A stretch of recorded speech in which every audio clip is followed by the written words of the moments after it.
Ang ingay mula sa sound system ang bumungad, kay Mikasa nang makapasok siya sa isang sikat na bar. Tara na, friend, nagagalak na sambit ng kaibigang si Patricia, ang nagdala sa kanya sa lugar na ito. Ang ingay naman dito, at amoy usok pa ng sigarilyo, pasigaw na reklamo ni Mikasa habang ibinababa ang suot na skirt. Halos hindi na sila magkarinigan ng kaibigan, dahil sa lakas ng tunog ng musika sa loob ng bar. Ano ka ba? Nandito ka para magreklamo. Nandito tayo para mag-enjoy at para makaalis ka na sa mga negatibong iniisip mo. Let's enjoy the night. Wala nang nagawa si Mikasa nang hinila siya ng kaibigan patungo sa dance floor. Kung ang pangalan ni Patricia ay tila Maria Clara, ang ugali nito ay kabaligtaran. Ang sikip naman dito. Akala ko maganda ang mag-night out sa mga social na bar. Mukhang mas masaya pa rin ang mga inuman sa kanto natin. Ano ka ba? Nagrereklamo ka na naman. Kaya nga tayo nandito, para makahanap ng gwapo't mayamang pamalit mo kay Alejandro. Agad na napatigil si Mikasa nang marinig ang pangalan na iyon. Siya ang dahilan kung bakit siya napilit ni Patricia na pumunta sa lugar na ito. Parang may tumutusok sa puso niya, nagdudulot ng kirot sa tuwing naalala ang ex-boyfriend na si Alejandro. Sorry, friend. Ikaw kasi, ang kulit mo. Nabanggit ko tuloy ang pangalan ng walang hiya. Pwede bang mag-enjoy na lang muna tayo? Mamaya na ang mga reklamo mo sa buhay, please. Pagmamakaawa ni Patricia, na nagbe-beautiful ayes pa. Tanging pagtango na lang ang isinagot ni Mikasa sa kaibigan. Tama nga naman ito. Dapat ay mag-enjoy sila sa gabing ito nang walang anumang negatibong iniisip. Ang mga sinabi ni Patricia ay tila naging driving force na biglang umapekto sa sistema ni Mikasa.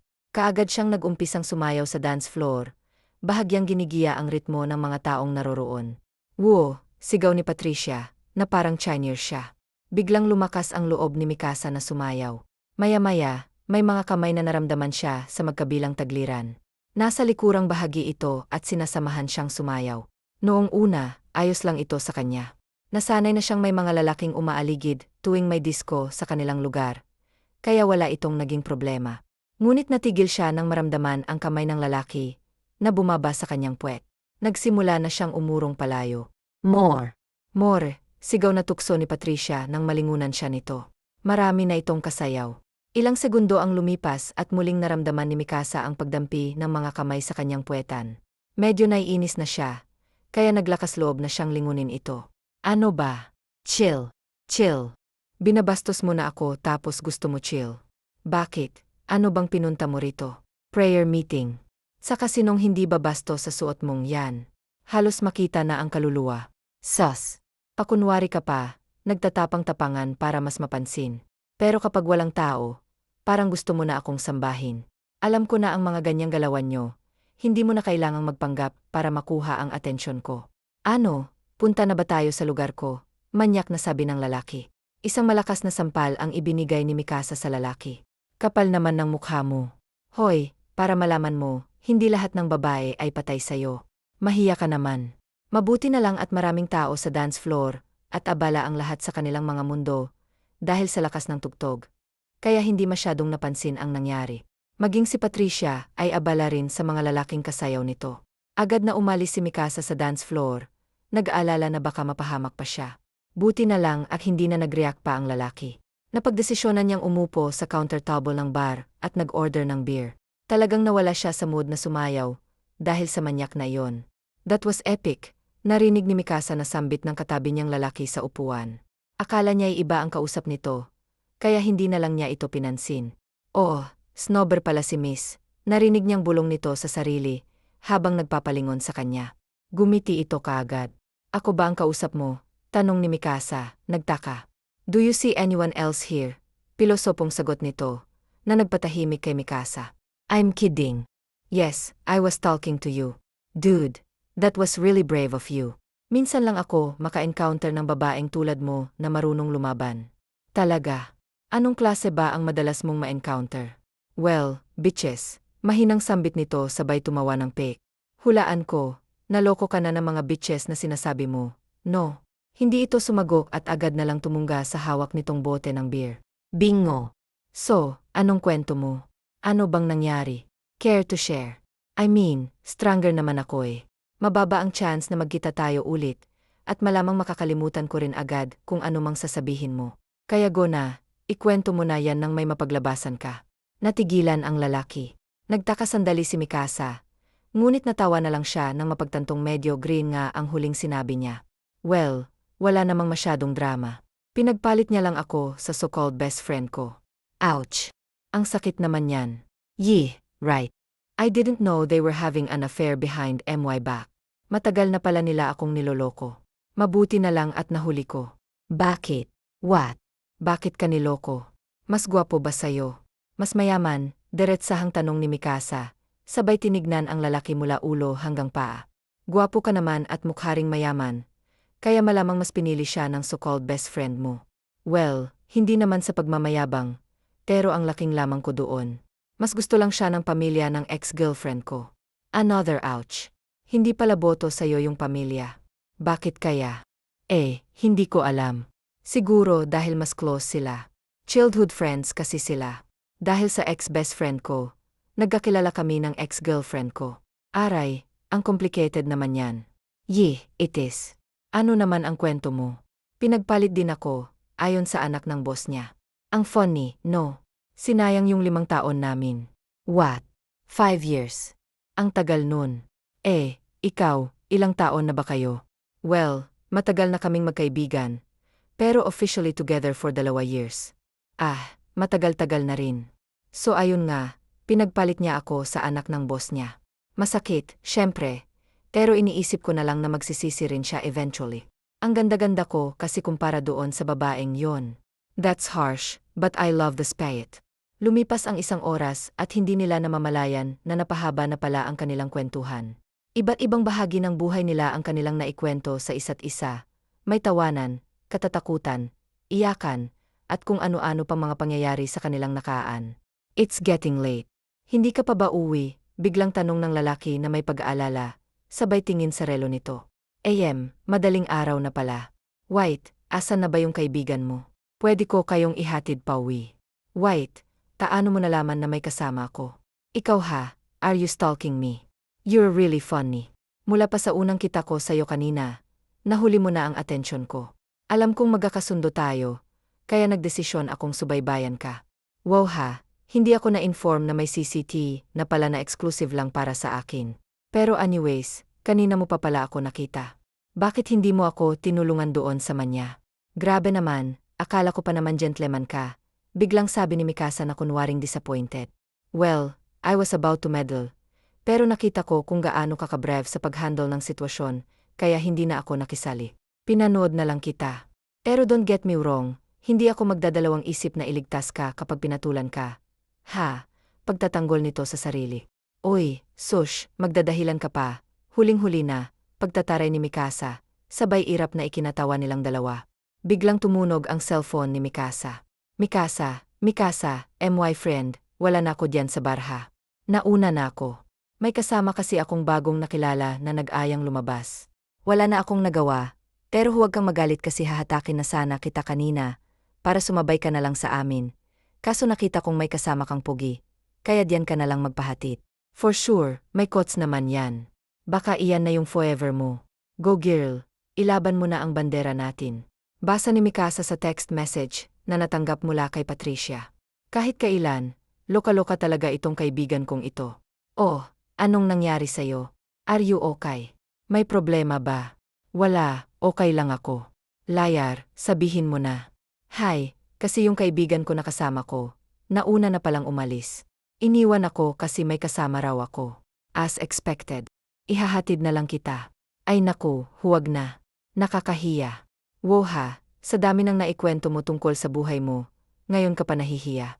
Isipin mo na lang, kaibigan na kita, at saka madaling araw na. Delikado nang umuwi mag-isa, lalo na't babae ka. Nga, gentleman ka na ngayon ah. O sige na nga, sabi mo eh. Alangan namang magpebeg pa ako. Libreng sakay na yun, oh. Matapos ang tawanan, napagpasyahan nilang umuwi na dahil super late na rin. Habang palabas ng bar, biglang naisip ni Mikasa, Teka, hindi mo pa nasasabi sa akin ang pangalan mo. Kanina pa tayong nag-uusap, pero hindi ka man lang nagpapakilala. Oh, magtatampo ka na naman. Ikaw nga rin, hindi ka nagpapakilala. Mikasa Cruz. Tipid na sagot nito. Carlos, tanong ni Mikasa, hinihintay ang kasunod na sagot. Gusto niyang malaman ang buong pangalan nito. Just Carlos. No need to know my full name. Siguro ito na ang first and last na pagkikita natin. Nice meeting you by the way, I enjoyed a lot. Sabi nito, pagkatapos ay matamis na ngumiti. Ito ang unang beses na ngumiti siya ng ganon sa buong oras na magkasama sila. Puro sarkastikong tawanan lang ang nangyari. Ang damot mo naman. O sige na, sabihin mo na ang apelido mo. Pagbibiro ni Mikasa na ikinatawa ni Carlos. Just wait here lang muna, kukunin ko lang yung quotes ko. Pagpapaalam nito. Ilang minuto ang lumipas at habang naghihintay kay Carlos, may ibang bagay na nakakuha ng atensyon ni Mikasa. Nandoon ang lalaki kanina, yung manyak na nambastos sa kanya, kasama ang dalawang lalaki na mukhang manyak din. Look who's here, sabi ng lalaking nambastos kay Mikasa kanina. Napairap si Mikasa. Hay, asa na ba yung Carlos na yon? Mukhang mapapatrouble ako ngayon bulong niya sa sarili. Lumapit ang tatlong lalaki sa kanya, at agad siyang inakbayan ng manya. Ano ba? Ikaw na naman. Hindi ka pa ba nadala sa nangyari kanina? Gusto mo na namang masampal at nagsama ka pa talaga ng mga pipitsuging Aleppo. Really? Wow! Ang tapang I like it, sabi ng pinakamaliit sa tatlo. Miss, sa tingin mo ba kaya mo kami sagutin? Tanong ng pinakamatangkad sa kanila, sabay ngiti. Hindi. Malamang babae ako, samantalang lalaki kayo at tatlo pa. Tanga ka ba para itanong yan? Aba, sira ulo Mukhang napikon ang matangkad na lalaki. Dahil muntik na siyang sunggaban, kung hindi lang napigilan ng manya. Chill pair. Alam mo, miss, kung ayaw mo ng gulo, sumama ka na lang sa amin. Let's have some fun, huwag ka ng pakipot, alam ko namang gusto mo rin Nakakadiring sabi nito, sabay tawanan ang tatlo. Umalis na kayo kung ayaw nyo ng gulo, biglang sambit ng isang baritonong boses. Paglingon nila, si Carlos pala ito. Wow ho!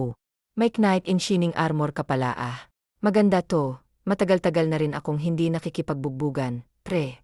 Kung ayaw mong masira ang mukha mo, umalis ka na lang at huwag ka nang makialam. Sunod-sunod na sabi ng tatlo. Kung ayaw nyo ring mas masira pa ang mga mukha nyo, kayo na ang umalis, matapang na sagot ni Carlos.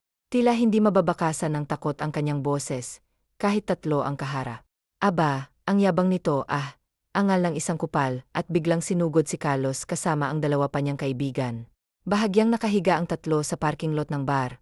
Bugbog na bugbog ang kanilang mga katawan mula sa mga suntok at sipang pinaranas ni Carlos sa kanila. Halos hindi na sila makagalaw sa dami ng galos at sakit sa katawan. Tigil-tigilan niyo na ang pambubuska kung ayaw niyong maulit pa. Mahinang sambit ni Carlos sa tatlo, bago siya nagtungo kay Mikasa. What the hell? Ang galing mo naman. Boxer ka ba? Bakit hindi mo sinabi na ang galing-galing mo palang makipagbasag ulo? Bungad na sabi ni Mikasa, na amazed sa kanyang nasaksihan. Hindi siya sinagot ni Carlos at naglakad lang ito papasok sa kanyang kotse. Grabe, wow! Hindi pa rin ako makapaniwala sa nangyari ngayon, sambit ni Mikasa habang pumapasok sa sasakyan. Ang nakakabilib mo talaga, Carlos. Sa buong biyahe, tuloy-tuloy ang talak ni Mikasa tungkol sa kung gaano siya kabilib sa ipinakitang fighting moves ni Carlos kanina.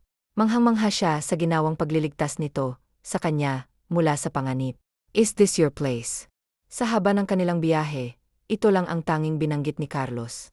Napansin ni Mikasa na nakarating na pala sila sa labas ng apartment nila. Salamat pati sa ginawa mo kanina. Maraming salamat, seryosong sambit ng dalaga.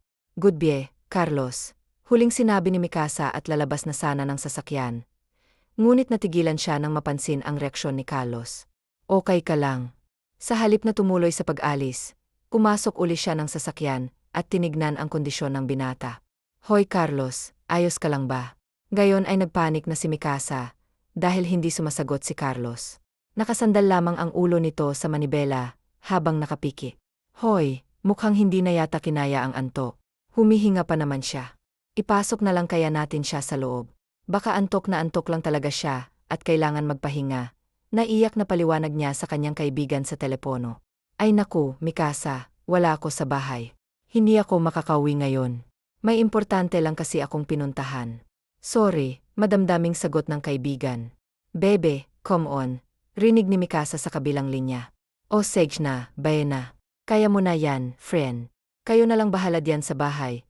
Kahit ano pang gawin nyo, at talagang nakuha pa nitong mga sar. Bago pa man siya makapagtanong kung sino ang kasama nito, binaba na siya nito ng telepono. Aray, ang bigat-bigat mo naman. Pagreklamo ni Mikasa habang pasan-pasan si Carlos na walang malay. Katatapos lang niyang mailabas ito sa sasakyan, na inabot ng halos 1 oras, at ngayon ay binibigyan siya ng panibagong pagsubok kung paano siya makakapasok sa loob ng apartment nang hindi sila nadadapa. Kung hindi mo lang ako niligtas kanina sa mga manyakis na yon, hahayaan talaga kitang matulog mag-isa sa kotse mo. Hay, nagkautang na loob patuloy ako sa'yo. Pagtataray na sambit ni Mikasa kay Carlos nang mailapag niya ito sa kama. Hingal na hingal siya ngayon, parang nag-workout ng 3 oras sa pawis at pagod na nararamdaman niya. Dahil sa kabaitan ni Mikasa, napagdesisyonan niyang kumuha ng room temperature water upang ipunas sa tulog na si Carlos. Habang pinupunasan ang mukha ng binata, naramdaman niyang gumalaw ito. Maya-maya, bigla na lamang itong nagsalita. Noong una, halos hindi pa marinig ang sinasabi nito. Ngunit kalaunan ay naging malinaw sa pandinig ni Mikasa. Samantha, unggol nito. Samantha, yan ba ang pangalan ng ex mo? Tanong ni Mikasa, kahit alam niyang hindi siya sasagutin nito. Nagpatuloy siya sa ginagawa at ipinagsawalang bahala ang pangalang naririnig. Ngunit bago pa man siya matapos, bigla siyang hinila ni Carlos at hinalikan. Uy, teka, ano bang ginagawa mo? Gulat na gulat si Mikasa sa ginawa ni Carlos. Wala namang naging imik ang binata at pinagpatuloy lamang ang ginagawa. Carlos, ano ba? Gayon ay malakas na talagang nanlalaban si Mikasa. Ngunit tila walang naririnig si Carlos. Para itong ibang tao at hindi ang mabait at makulit na lalaking nakilala niya sa bar kani-kanina lang. I love you. Don't cry anymore because of your bastard ex. I'm already here, forget about your ex. Kung kaya lamang sukatin ang pagkagulat na nararamdaman ng isang tao, siguro nasira na ni Mikasa ang panukat sa sobrang dami ng pagkabigla na nararamdaman niya ngayon. Ano bang pinagsasasabi mo, Carlosi? Sa halip na sumagot, isang mapusok na halik muli ang ibinigay ni Carlos kay Mikasa. Ang isip ni Mikasa ay nagsasabing lumayo na sa binata at sampalin ito. Ngunit ang hindi maipaliwanag ni Mikasa ay kung bakit sa kalooban niya may bumubulong na suklian ang mga halik ni Carlos. Unti-unti siyang nahihipnotismo sa bawat halik na iginagawad nito. Kahit na iba ang sinasabi ng isip, wala pa ring ibang nagawa si Mikasa. Nang makitang nakahubad siya, ang sumunod na ginawa niya ay tinignan ang katabi sa higaan. Hindi niya alam kung masisiraan ba siya ng bait o ano nang makitang wala na siyang katabi. Walang Carlos na nakahiga sa tabi niya. Ni anino man lang nito ay wala. Hindi niya mawari kung makakahinga ba siya na maluwag dahil wala ito sa tabi niya ngayon o sisikip ang dibdib niya dahil iniwan siya nito matapos ang mapusok na pinagsaluhan o mahihiya dahil baka panaginip lamang ang lahat ng iyon. Ouch! Daing ni Mikasa nang sinubukan niyang tumayo sa kama. Friend, anong nangyari sa'yo? Okay ka lang ba? Tanong ni Patricia. Nakapapasok lang sa kwarto ni Mikasa at may dalang breakfast. Ang sakit ng buong katawan ko, nahihiya pang sambit niya. Bakit? Ano bang nangyari? Napagod ka talaga siguro ng sobra kagabi. Ano? Biglang sabi nito, habang nanlalaki pa ang mga mata, halatang ng asar.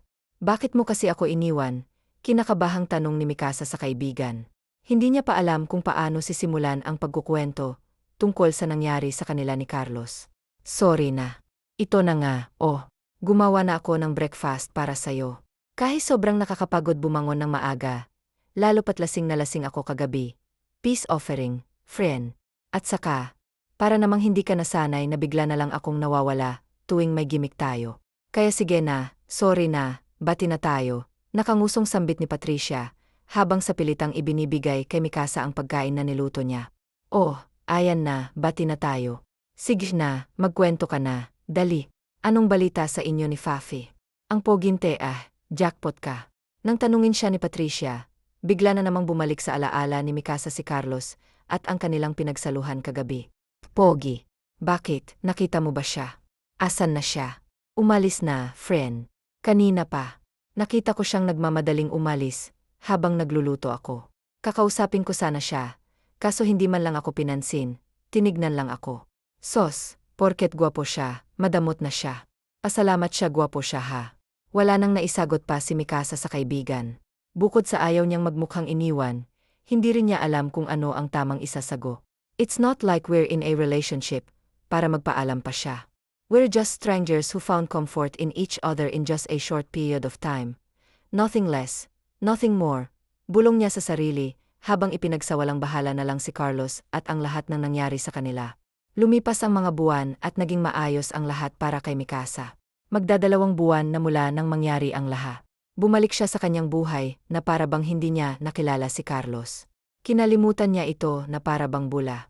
Madali naman siyang nakapag-move on dahil isang gabi lang naman silang nagkakilala at hindi sila nagsama ng matagal. Isang umaga, nagising si Mikasa dahil sa pakiramdam na para bang bumabaliktad ang kanyang sikmura. Pangatlong araw na ngayon na nakakaramdam siya ng ganito. Dali-dali siyang tumakbo patungo sa banyo at nagsusuka. Nung una, akala niya ay dahil lamang sa mga kinakain niya. Ngunit ngayon, mukhang may kutob na siya. Please huwag naman po sanang ganito. Hiling niya nang matapos sa pagsusuka. Ano? Bungad na tanong ni Patricia nang makalabas siya ng banyo. Hindi alam ni Mikasa kung anong sasabihin. Isang malungkot na tingin lamang ang ipinukol niya sa kaibigan. At nakuha naman agad nito ang gusto niyang ipating. Shocks! Ano na to? Anong gagawin ko? Hindi ko kayang buhayin to, Patricia. Sarili ko nga, halos hindi ko kayang buhayin, tapos ngayon ganito pa. Ano ba naman? Napaupo si Mikasa sa sahig habang umiyak. Kagagaling lang niya kasi sa paggamit ng pregnancy test, at nag-positive ito. May nabuo sa isang gabing pinagsaluhan nila ni Carlos. Gagawan natin to ng paan. Okay, kumalma ka na lang muna. Huwag kang mag-isip ng kung ano-anong negative. Hindi yan makakatulong. Nandito naman ako, Hindi kita iwanan, pag-aalo ni Patricia sa kanyang kaibigan. Hindi ko to kayang buhayin, Patricia. Lalo na't wala naman kaming relasyon ng tatay nito. Isang gabi lang yon, isang gabing pagkakamali. Ipapalaglag ko. Malaki ka na, Mikasa. Alam mo na kung ano ang tama at mali. Alam mo rin sa sarili mo na mali ang iniisip mong magpalaglag. Maawa ka naman sa magiging anak mo. Hindi niya deserve ang ganitong sitwasyon. At saka, nandito naman ako, Tutulungan kitang hanapin si Carlos. Minsan lang magsalita ng seryoso si Patricia. Ngunit alam ni Mikasa na dapat niyang sundin ang opinyon ng kaibigan, lalo na kapag seryoso ito. Sa mga ganitong pagkakataon, si Patricia lamang ang nakakapag-isip ng tama sa kanilang dalawa. Pero hindi ko nga alam ang apelido ng lalaking yon. Paano ko siya hahanapin? Saka paano kung kinalimutan na niya ako? Paano kung hindi na niya ako kilala? Paano kung hindi siya naniwala na kanya to, Patricia? Alam mong ayaw na ayaw kong pinaparamdam sa akin na itinataboy ako. Pero wala ka ng ibang choice. Kailangan mong isantabi ang pride mo para sa bata. At saka, may konsensya naman siguro yang lalaking yon. Kahit pa marami siyang what ifs, sigurado akong tatanggapin niya kayo. After all, alam naman niyang may nangyari sa inyo. Pero kung sakaling maging a-hole siya, sira ulo siya. At tanggalan natin siya ng karapatan sa bata. Tutulungan kitang buhayin yan. Talagang labis ang pasasalamat ni Mikasa na nakilala niya si Patricia. Kahit paluko-luko ito most of the time, talagang maasahan. Lalo na pagdating sa mga seryosong bagay. Wala na kasing mga magulang ang dalawa. Lumaki sila sa bahay ampunan at doon rin nagkakilala. Nang dumating sa wastong edad, at wala pang may gustong umampon sa kanila, napagdesisyonan nilang umalis sa bahay ampunan at magkasamang harapin ang hamon ng buhay. At sa ganitong paan, narito na sila ngayon. Ito na yata, sigaw ni Patricia. Agad namang nabaling si Mikasa sa kapaligiran at bahagyang humingi ng tawad sa mga taong naroon. Nasa internet cafe sila ngayon at hinahanap sa social media si Carlos.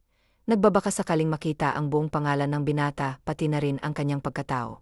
Ano ba, Patricia? Magkatabi lang naman tayo, hindi mo kailangang sumigaw. Bulong ni Mikasa sa katabing si Patricia, habang humihingi pa rin ng tawad sa mga taong naistorbo sa pagsigaw ng kaibigan. Sorry friend. Na-excite lang ako kasi tingnan mo, mukhang nahanap ko na yung account niya, masiglang sabi nito. Paano mo nasabing siya yan? Cartoon character naman ang profile picture at naka-private pa. Friend, hindi mo ba alam? Ganyan ang uso ngayon. Halos lahat ng mga pogi na nakilala ko, ganito ang social media account. May mga pamisteyos, sagot nito. Pagkatapos ay nagtipa ng mensahe para sa nasabing account. Mukhang hindi naman mahilig si Carlos sa cartoons. Baka batang may-ari niyan. Sagot ni Mikasa at itinuon na lang ang buong pansin sa sariling monitor. Well, mas mabuti pa ring nag-treat tayo. Halos mag-isang oras na silang nasa computer shop ngunit wala pa rin silang napapala. Kahit maliit na clue lang para mahanap si Carlos. Gutom na ako, reklamo ni Patricia. Maging ito ay ramdam niyang napapagod na rin. Kain na muna tayo. Paubos na rin naman yung oras Mamaya na lang ulit natin ituloy, dagdag na komento ni Patricia. Tinutukoy ang computer na nirentahan nila. Iiksit na sana ni Mikasa ang tab nang bigla siyang matigilan. Wait! Sa pinakailalim kasi ng iniscroll niya, ay may profile picture siyang nakita na parang pamilyar. Carlos Mendoza, pagbasa ni Patricia sa pangalan. Picture ito ng isang lalaki na nakatalikod mula sa kamera, ngunit makikita pa rin ng konti ang mukha nito, dahil naka-side view ito sa sinasabing picture. Ang background nito ay nagagandahang city lights. Shocks! Siya yun, hindi ba? Hindi ko na masyadong matandaan ang mukha niya. Ero for sure na siya yan. Kinakabahang sambit ni Patricia, at inagaw ang mouse ng computer kay Mikasa at siya na ang nag-stalk dito. Si Mikasa naman ay nakatulala lang. Mababakas ang pagkagulat at kaba sa mukha nito. Hindi na masyadong active ang nasabing social media account. Ang last post nito ay last year pa. Kaya siguro huli na itong lumabas ng isearch ng dalawa kanina. Kukunti lang rin ang pictures na nakapost doon ngunit si Carlos nga ang naroon. Mas bata lang ang mukha nito sa mga pictures, ngunit hindi maipagkakaila na si Carlos nga yon. Siya na nga yan. Tila nanginginig na sambit ni Mikasa. Bingo! Tara, ay message natin kaagad. Wait lang, Patricia. Parang hindi pa ako handa. Ay, kinakabahan ako, natatakot ako. Ano ka ba? Normal lang naman nakabahan at matakot pero huwag ka nang umatras. Ngayon ka pa ba atras kung kailan nakita na natin ang account niya at nalaman na natin ang buong pangalan niya? Isang oras din tayong naghahanap dito pagtatalak ni Patricia. Ano ba? Hindi yan ang Mikasa na kilala ko ha. Kasi ang Mikasa na kilala ko, hinding-hindi naduduwag. Sige na, ikaw na magtype ng mensahe mo para sa kanya, para makakain na tayo. Bumuntong hininga muna si Mikasa ng ilang beses, bago nag-umpisang magtype. Sa katunayan ay hindi niya talaga alam kung anong sasabihin. Hindi niya alam kung anong magiging reaksyon ni Carlos kapag nag-reach out siya after ng halos 2 buwan na walang paramdam matapos ang nangyari sa kanila ni hindi rin niya alam kung kilala pa ba siya nito. Kahit natatandaan man lang. Hey Carlosi, it's Mikasa. Hindi ko sure kung naalala mo pa ako. Pero ako yung stranger na nakilala mo sa bar almost 2 months ago. Niligtas mo pa nga ako sa mga manyak na lalaki doon. Sorry sa pag-message ko nga pala ng bigla-bigla ngayon. I have something to tell you kasi, urgent lang. Please let me know if okay lang na mag-meet tayo. Salamat, Sen. At natapos ang araw na iyon na masayang-masaya si Patricia. Dahil parang tinulungan sila ng tadhana na ngayon na mahanap si Carlosi. Sa kabilang banda, si Mikasa naman ay halos lumabas na sa kanyang dibdib ang puso niya sa sobrang lakas ng kabog nito. Hindi niya alam kung anong asahan mula kay Carlosi. It's already been 3 days mula nang i-message nila si Carlosi sa social media account nito. At hanggang ngayon, ay wala pa rin silang nakukuhang sagot dito. Araw-araw nang nakatambay sila Patricia at Mikasa upang abangan ang magiging sagot nito. Ngunit wala talaga silang natanggap. Ang hula nila ay baka hindi na nga ginagamit ni Carlos ang account na yon dahil masyado nang out of date ang mga post doon. Malamang sa malamang ay hindi pa natatanggap o nababasa ang mensahe, kaya hanggang ngayon, ay hindi pa rin sila nakakatanggap ng reply. Nag-try na rin silang mag-search ang pangalang Carlosi Mendoza. Marami namang lumalabas ngunit wala sa mga iyon ang Carlosi na hinahanap nila. Teka, may website yatang nakalink dito, sabi ni Mikasa nang may mapansin sa profile ni Carlosi. Naghahana sila ngayon ng panibagong clue kung paano nilang makokontak ang lalaki. Hindi kasi pwedeng maghintay lang sila nang maghintay sa reply nito, at baka mamuti lang ang mga mata nila, ay wala pa rin silang napapala. Patingin. Shucks. Nga, no. Bakit hindi natin ito napansin noon? Reklamo ni Patricia at nag-umpisang i-explore ang website. AB Holdings, sabay nabanggit ng dalawa sa logo na nasa pinakaunahan ng website. Baka dito siya nagtatrabaho. Ayun may company address, pwede natin siyang puntahan bukas na bukas din kailangan muna nating mamili ngayon ng mga formal na damit kasi mukhang mga professional talaga ang mga nagtatrabaho dito. Suggestion ni Patricia. Nakakahiya naman kung pumunta tayo dito ng ganitong itsura, dugtong nito. At saka tinignan ang sarili. Mula sa labas ay manghang-manghang nakatingala sila Mikasa at Patricia sa isang malaking building sa harap nila. Nandito sila ngayon sa address na nakalagay sa website. At itong malaking gusali ang bumungad sa kanila. Hindi mo naman sinabing sobrang big time, pala niyang naka one night stand mo. Napakatalino siguro niyan para makapagtrabaho sa ganitong lugar. Siko ni Patricia, kay Mikasa habang amazed pa rin sa nakikitang malaking building sa harap. Nang makapasok ay mas lalo silang namangha sa ganda ng interior sa loob. Sa halip na opisina ay nagmukhang 5-star hotel ang loob ng building na ito. Alagang pang-professional nga ito.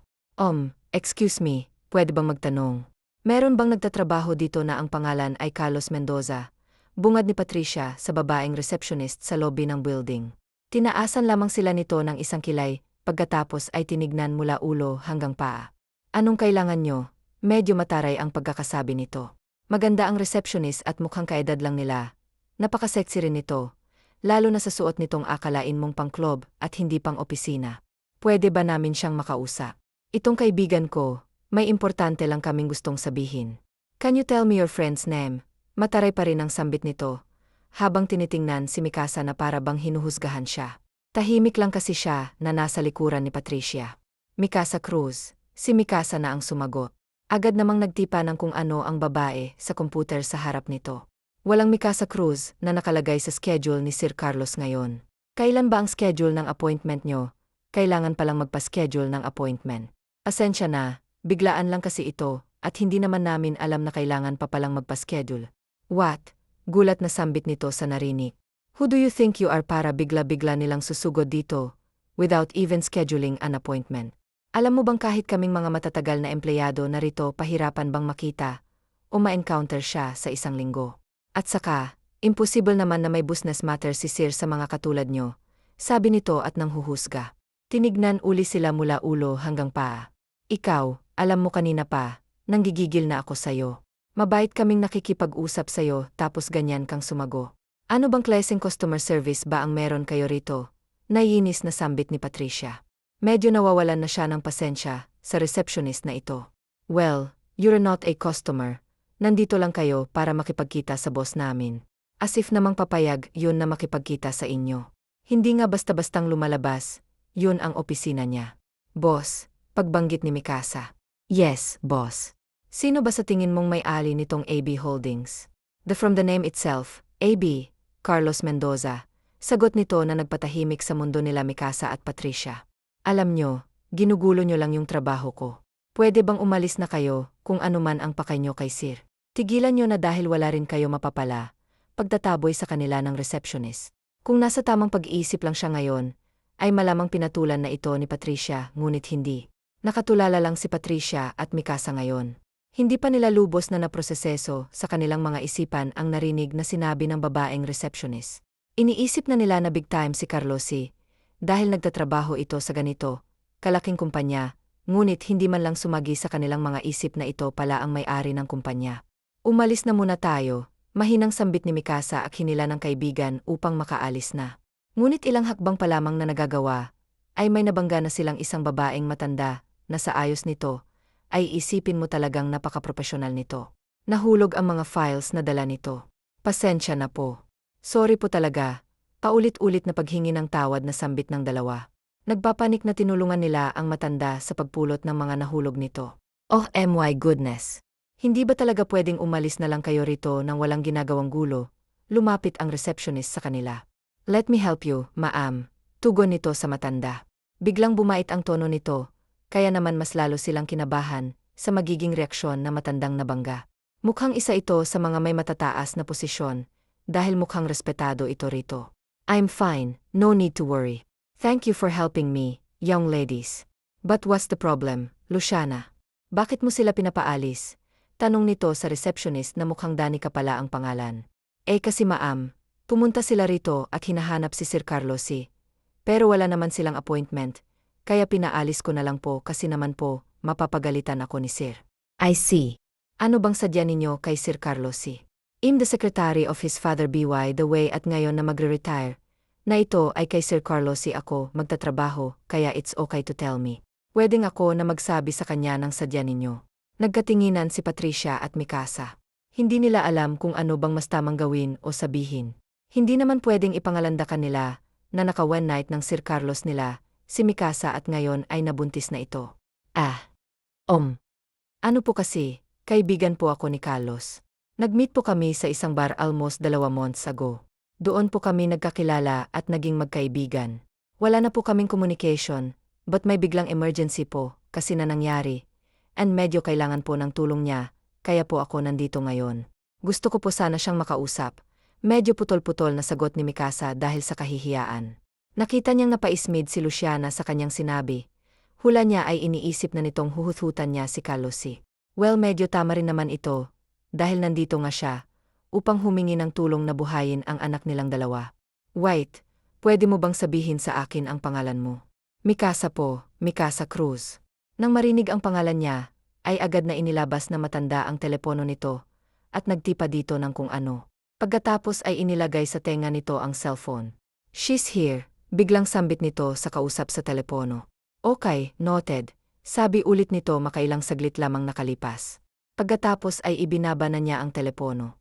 You can come with me, sambit niya kay Mikasa. Habang nasa elevator ay labis-labis ang kabang nararamdaman ni Mikasa. Hula niya ay si Carlos nga ang tinawagan na matanda kanina, at ngayong nasa elevator na sila paakyat sa top floor feeling niya, kikitain na niya si Carlosi. Isang tahimik na floor ang bumungad sa kanya. 2 office lamang ang nandoon. Secretary's office, C. Mahinang basa ni Mikasa sa nakalagay sa sari-sariling pintuan ng 2 kwarto. Luckily he's free right now. Pwede ka nang pumasok. Nakangiting sabi ng matandang sekretarya. Hindi alam ni Mikasa kung anong unang gagawin o sasabihin pagpasok sa pintuang yon. Hindi niya alam kung papaanong haharapin ulit si Carlosi. What's up? Long time no see, Mikasa. Paunang bati ni Carlosi. Pagpasok ni Mikasa, ang kanyang atensyon ay nakatuon lamang sa mga papeles sa mesa at pinipirmahan ang mga ito. Please take a seat. Ilang sandaling katahimikan muna ang namutawi sa kanila. Makalipas ang ilang sandali ay natapos na rin ni Carlosi sa kanyang ginagawa at hinarap na si Mikasa. So what brought you here? I'm surprised you found me when I didn't tell you my full name. Amazing tinulungan kasi ako ng kaibigan ko. I see, so what brought you here? Bo. Buntis ako. Ang buong akala ni Mikasa ay sobrang magugulat si Carlosi kapag narinig ang mga katagang iyon ngunit hindi. Hindi man lang nagbagong ekspresyon ito. Maya-maya ay biglang sarkastikong tumawa si Carlosi. Akala ko naman iba ka sa kanila. Do you know how many woman ang sumusugod dito? Lagi saying na nabuntis ko sila. At nangyari, lahat yun tuwing nalalaman nila ang estado ng buhay ko. For what? For money. Of course. I really thought iba ka, okay. So tell me, how much do you need para tumigil ka na sa pagsasabing nabuntis kita? Money isn't an issue to me. You know, kaya tell me. Nagulat si Mikasa sa inakto ng lalaki. Inaasahan na niyang baka pagdudahan siya ni Carlosi.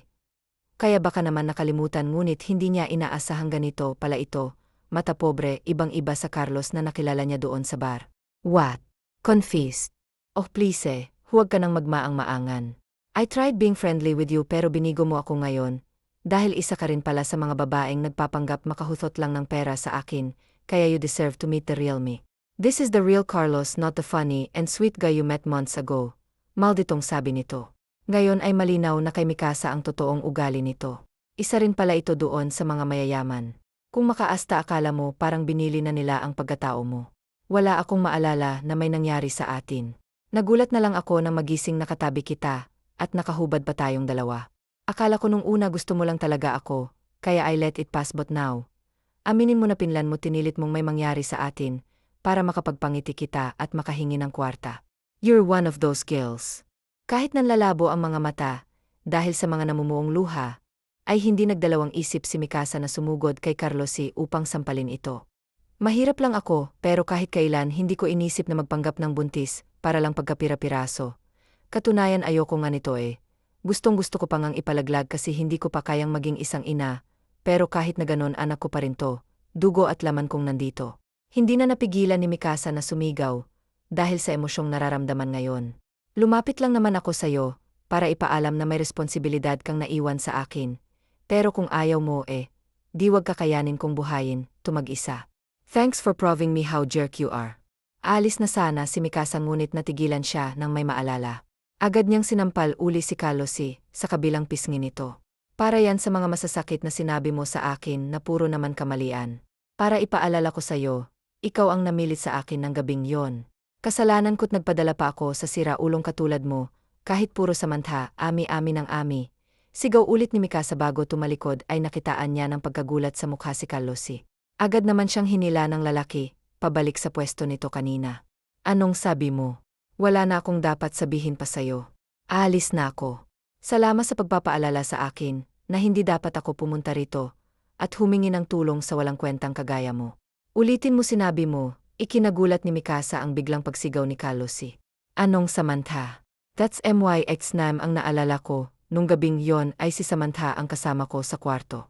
Hindi alam ni Mikasa kung anong dapat niyang maramdaman sa narinig. Hindi siya pwedeng masaktan sa isiping pinagkamalan siyang ex nito.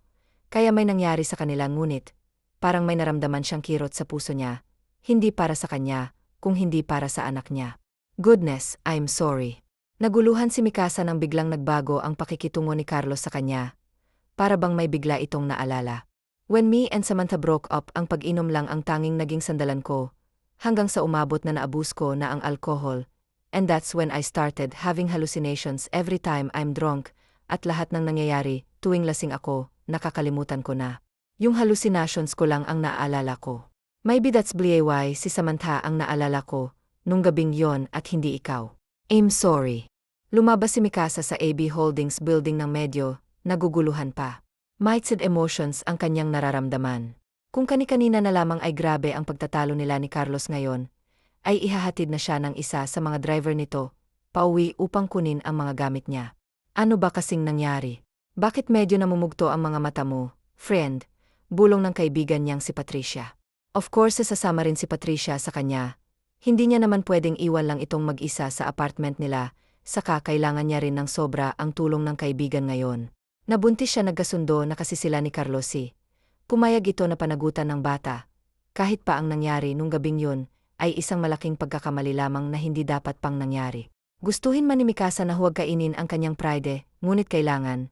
Dahil alam niya sa sarili niyang hindi niya talaga kayang buhayin ang mag-isang anak. Kahit pa dalawa sila ni Patricia na kumayod, para sa bata, ay hindi pa rin masisigurado na magkakaroon nga ito ng magandang buhay. She just wants the best for her child. Nagkaroon lang kami ng maliit na pagtatalo. Maliit. Ganyang nabaga ang mga mata mo tapos sasabihin mong maliit. Just please tell me the truth, Mikasa. Ano hindi niya tinanggap yung bata nung una, no?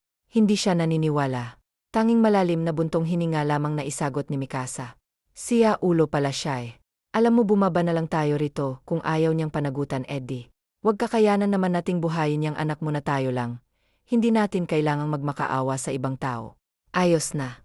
Hindi siya naniwala nung una, pero nag-aayos na kami na pagkasunduan na namin, at saka aminado naman siyang nasa kanya nga yung problema eh. Nagkakahalusinasyon siya tuwing nalalasing. Ikinuwento ni Mikasa kay Patricia ang lahat-lahat ng nangyari kanina sa loob ng opisina ni Carlos. Well, mabutit na realize niya yung mali niya. Pero hindi pa rin okay sa akin yung ginawa niya ha. How dare him na sabihan ka namang masasakit ng salita. Kung may maayos na trabaho lang tayo, hindi na natin kailangan ang tulong niya.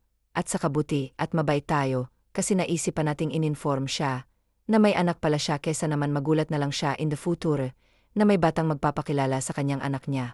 Dapat nga magpasalamat pa siya sa atin, kasi hindi natin pinagkait yung bata sa kanya. Buong biyahe ay talak lang ng talak si Patricia, dahil sa ginawa at mga sinabi ni Carlos kay Mikasa. Bait Mikasa niyo na kahit ganyan ang inaakto ngayon ni Patricia deep inside, ay alam niyang nakahinga ito ng maluwag, dahil tinanggap ni Carlos ang bata masyadong sensitive, kasi para sa kaibigan ng topic na tungkol sa pamilya, kasi lumaki sila na walang pamilya kaya of course ayaw pumayag ni Patricia, na pati pamangkin niya, ay mararanasan na rin magkaroon ng pamilyang hindi buo. Maging si Mikasa ganun din naman ang minse. Woo holy shocks, namamanghang banggit ni Patricia.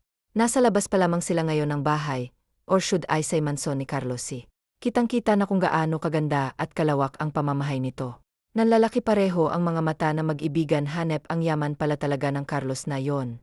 Di ko inakalang sa mansyon niya, pala tayo patitirahin.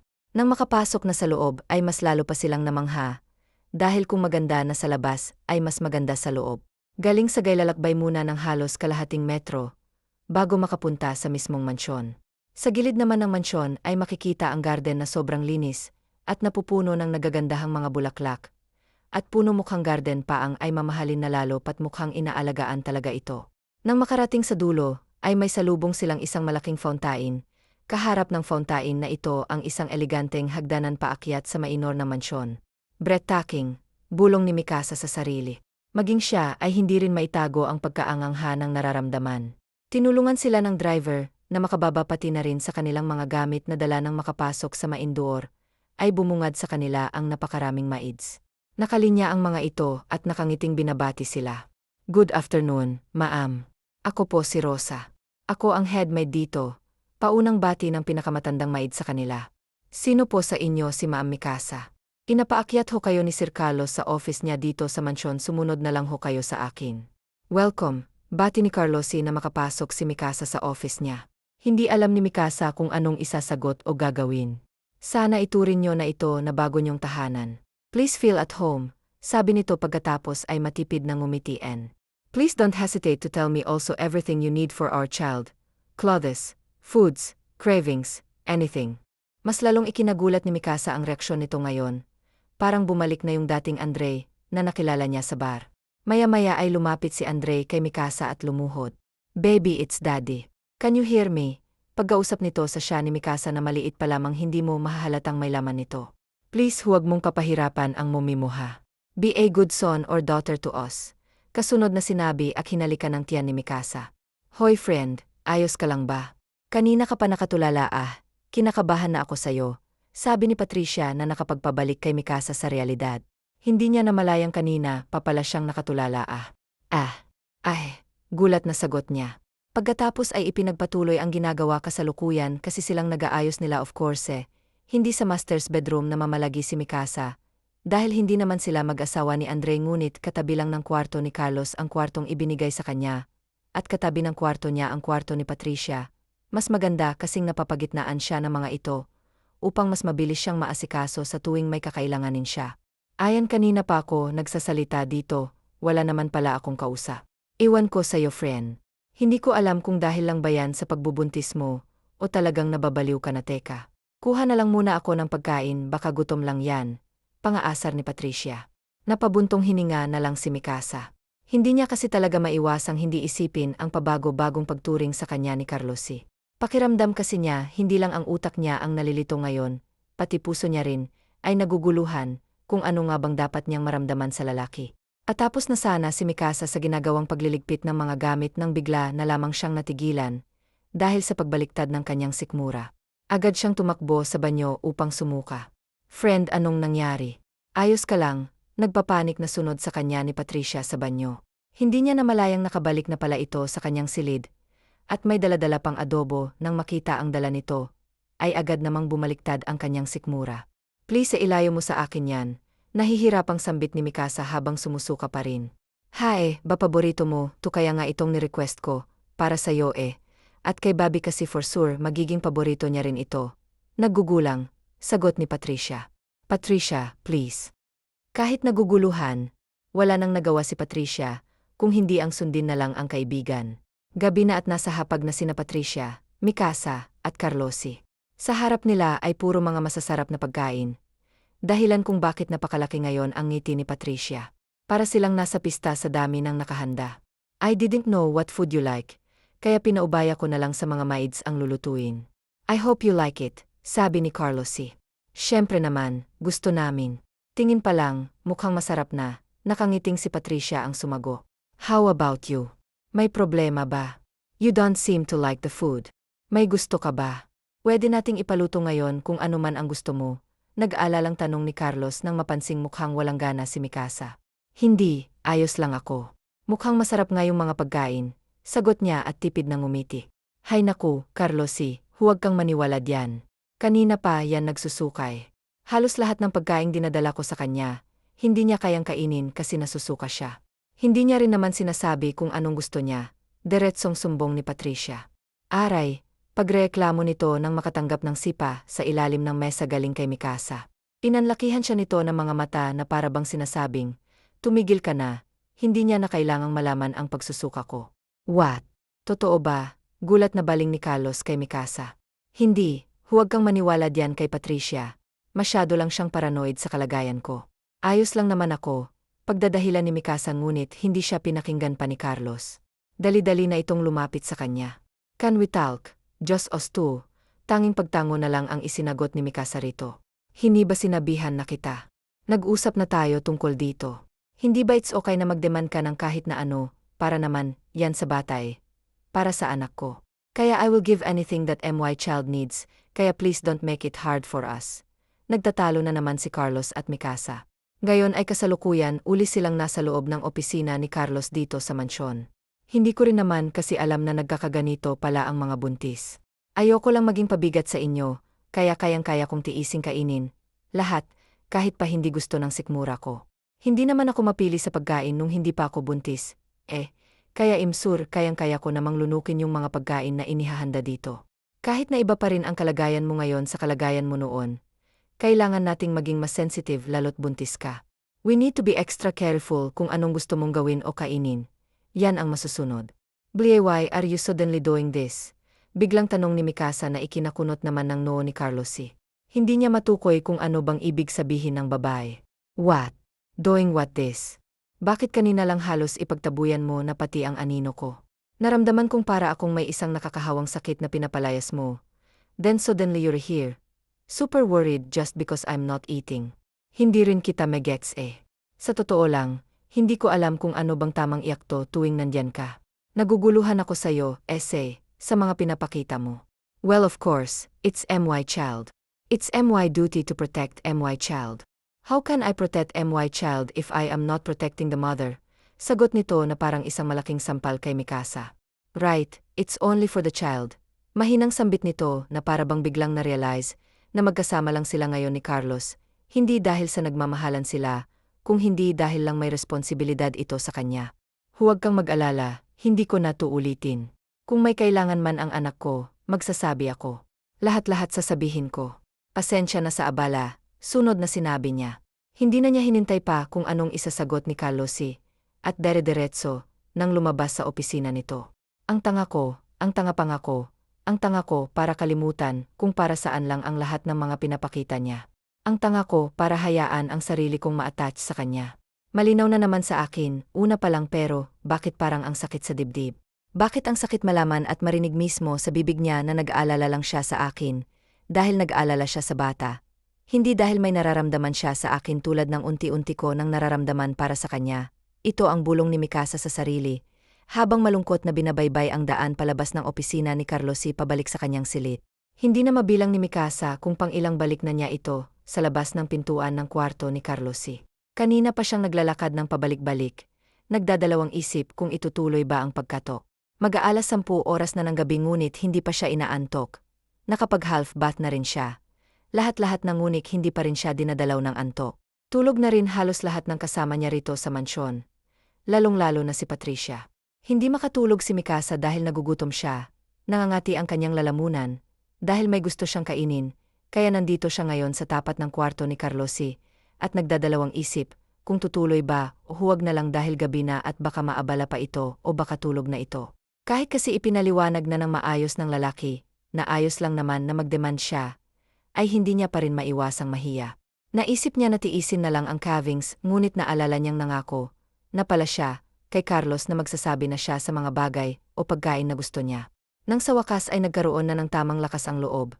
Huminga muna ng malalim si Mikasa bago, kumatok ngunit bago pa man dumapo ang kamay niya sa pintuan, ay bigla na itong bumukas at iniluwa ang gulat na si Carlos What the, Mikasa? What are you doing here? May kailangan ka ba? Tell me. Wala, napadaan lang ako. Nagmamadaling sagot nito at tatalikod na sana, upang bumalik sa silid nito, ngunit natigilan nang bigla siyang hawakan ni Carlos sa braso. You're a bad liar. Kung talagang napadaan ka lang saan ka naman pupunta? Dulo na tong kwarto ko. Tell me, ano bang gusto mo? Do you have cravings? Malambing na sabi nito. Please, huwag ka nang magpapapilit. Sandaling napatulala si Mikasa kay Carlos Gulat na gulat sa lambing na ipinapakita nito. Naramdaman naman niyang biglang bumilis ang tibok ng kanyang puso, at parang kinikiliti ang kanyang damdamin. Bananas with ketchup, mula sa sariling banggit ni Mikasa. Nakatulala pa rin siya kay Carlos What? Gusto ko ng saging na may ketchup. Saging at ano? Ketchup. Bakit ketchup? Nawiwerduhan tanong nito, but Mikasa just shrugged. Hindi ba sasakit ang tiyan mo diyan? Tanong ni Carlos habang nakakunot ang noong nakatingin sa takam na kumakain si Mikasa. Bakit naman sasakit? Ang sarap kaya, gusto mo i-try? Halos puno pang bibig nito habang nagsasalita. Agad namang napalayo ng konti si Carlos No. Thanks, iniimagine ko pa lang yung lasa parang gusto ko ng masuka. Anong klaseng pagkain yan? Bananas with ketchup. Parang nandidiring sambit nito. Wow, napaka-judgmental mo talaga. Ang sarap kaya. Anong judgmental talaga? Hindi ako judgmental, ano? Kahit itanong mo pa sa lahat ng kasama natin dito sa bahay. So hinusgahan mo na nga agad ako doon sa opisina mo eh. Mahinang bulong ni Mikasa na narinig pala ni Carlos si. Narinig ko yun ha. But I'm sorry kung ano man ang nasabi ko nung panahong iyon. I'm really sorry, wala ako sa tamang pag-iisip nung mga oras na yon. Ayos lang. Ano ka ba, nagbibiro lang naman ako. Siyempre naiintindihan ko naman yung nararamdaman mo. Wala na sa akin yon, naka-move on na ako. And just be hearing that. Carlos suddenly genuinely, hoy, huwag kang ngumingiti ng ganyan. Ito naman, masyadong pa-fall. Bakit, nahuhulog ka na ba? Biglang diretsong tanong nito, dahilan kung bakit nabilaukan si Mikasa. Here, water.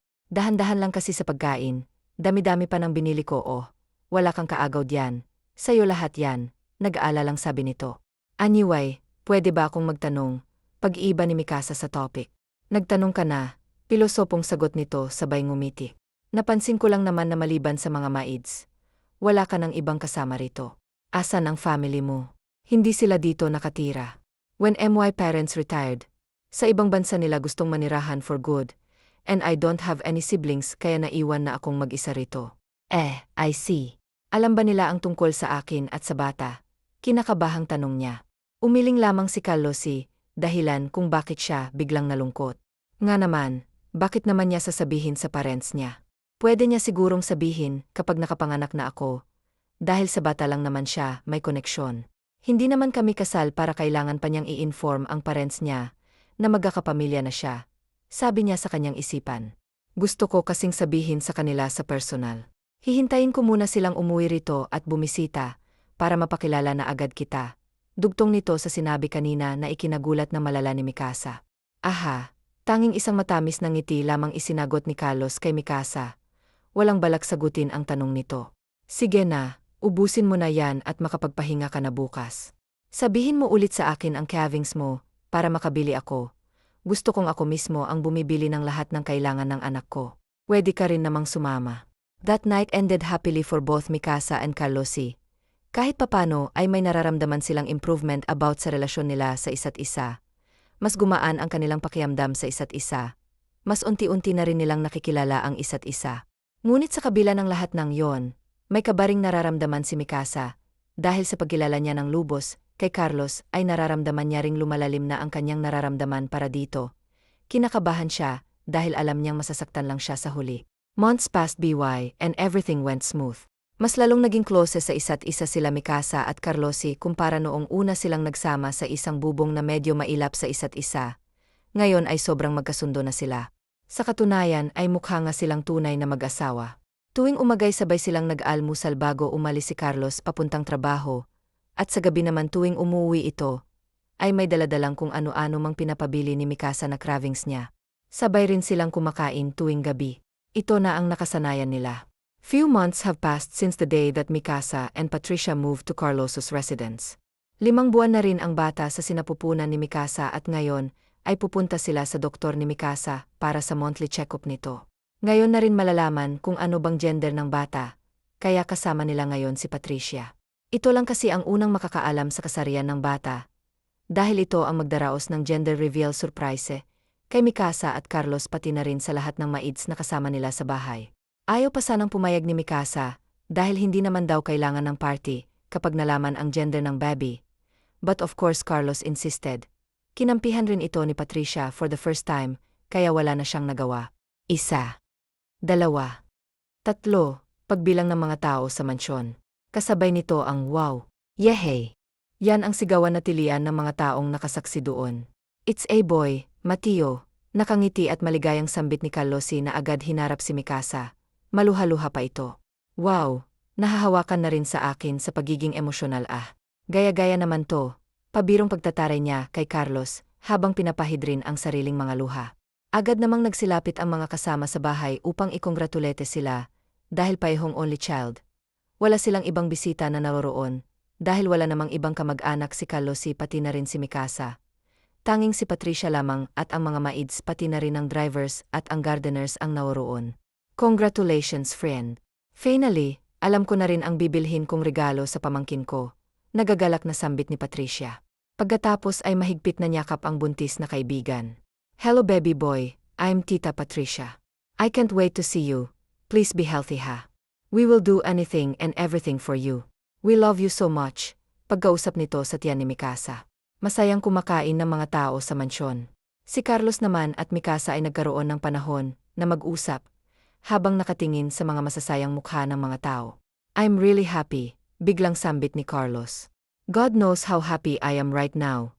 And that's all because of you. Thank you. Kaunti na lang ay lalabas na yata ang puso ni Mikasa sa kanyang dibdib dahil sa lakas ng kabog nito. Sobra-sobra rin ng kasiyahan na nararamdaman niya ngayon at lahat din ng iyon ay dahil kay Carlosie. She never felt this happy before. Sana lang ay sunod-sunod na nga itong kasiyahan na nararamdaman niya. Sana huwag itong bawiin sa kanya dahil hindi niya alam kung anong gagawin kapag binawi ang mga ito. Parang mas maganda to, komento ni Mikasa. Nandito sila ngayon ni Carlos sa isang mall at namimili ng mga damit at iba pang gamit na kakailanganin ng kanilang baby.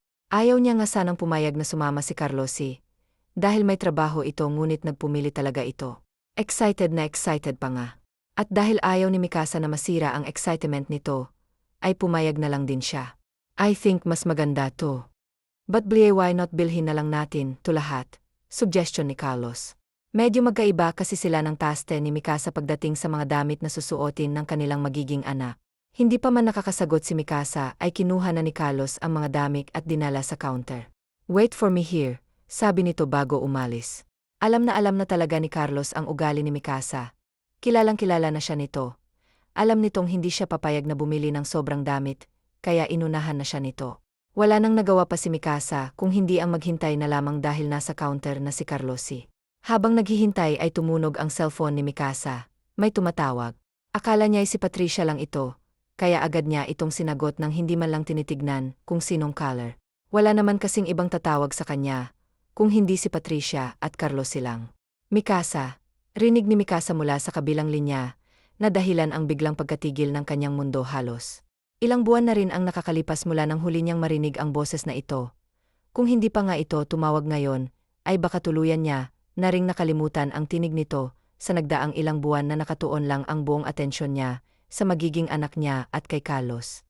Ni minsan ay hindi sumagi sa isip niya ang taong ito. Alejandro, tipid at kinakabahang sagot niya. I missed you. Isang nakakabinging katahimikan lamang ang kanyang narinig matapos banggitin ang ex-boyfriend niyang si Alejandro, ang mga katagang yon. Kung dati ay ilang beses niyang inaasam-asam na marinig muli ang mga katagang yon mula kay Alejandro, ngayon ay halos mamatay na siya sa kaba. Kaba para sa magiging reaksyon ni Carlosie. Nang hindi siya sumagot ay nagsalitang muli si Alejandro. Nabalitaan kong buntis ka. Hindi mo alam kung gaano ako kasaya nung malaman ko yon. Pumunta ako kaagad sa inyo, pero wala na kayo doon at narealize ko na hindi pwedeng masaya lang ako. Narealize ko na dapat maghanap muna ng perang pangsustento sa inyo bago ako magparamdam uli kaya hindi ko na muna kayo agad hinana. And guess what? I already have money. Kayang-kaya ko na kayong buhayin ngayon. I'm really sorry if it tusulong para magparamdam sa inyo. Please hayaan nyo akong bumawi sa inyo ng anak ko. What? Naguguluhang tanong niya. Ano bang pinagsasasabi mo, Alejandro? Hindi ikaw ang ama ng anak ko. Yes, I am. Narinig ko rin ang balitang isang mayamang negosyante daw ang nakabuntis sa'yo. Pero paano naman mangyayari yon? Mas naunang may nangyari sa atin, di ba? May nangyari sa atin bago tayong naghiwalay at nakilala mo yung lalaking yon a few days pagkatapos nating maghiwalay, kaya obviously ako ang ama eh. Hindi. Katawan ko to. Ako ang mas nakakaalam at saka, bakit ka pa ba bumalik sa buhay ko?